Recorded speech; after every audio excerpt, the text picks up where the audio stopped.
อีกไม่นานเจ้าจะได้รู้ถึงความรักเป็นเช่นไรข้าเลย ว้าว เจ้าจะทุกข์ทรมานไปจนวันตายเนี่ย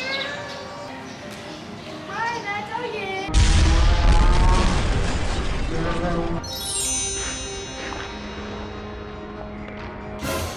ทำไมมันไม่ติดกายเป็นอีกาดำสกปรกไม่สกปรกสักหน่อยแล้วข้าเองล่ะนางแม่มด Really, nigga?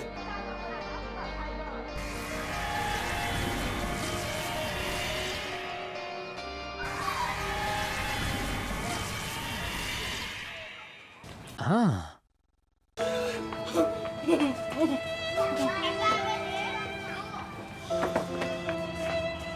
ไม่ต้องเสียใจไปเจ้าหญิงข้าจะหาวิธีการแค่คำสาปให้ท่านเองนี่คือนกแก้วสายรุ้งเจ้าจงเอาขนของมันไปถักเสื้อคลุมให้พี่ชายของเจ้า แต่ที่สำคัญคือถ้าเจ้ายังถักเสื้อคลุมให้พี่ชายของเจ้ายังไม่เสร็จ เจ้าจงห้ามพูดกับใครเป็นอันขาดมิฉะนั้นพี่ชายของเจ้าจะกลายเป็นหงส์ตลอดกาล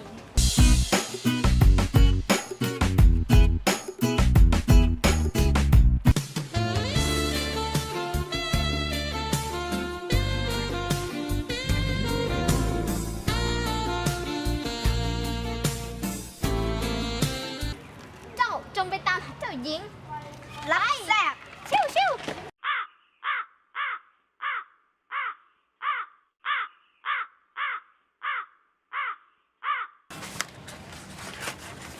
แม่มด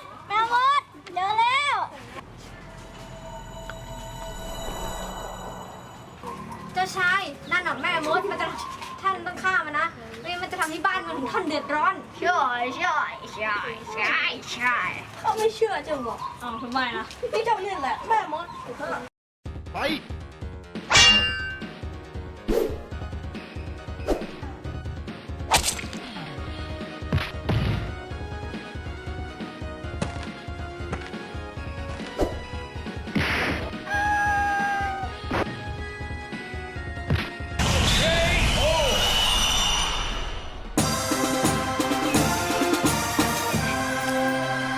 เจ้าหญิงท่านชื่ออะไร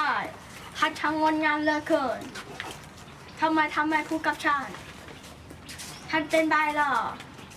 Ta-da!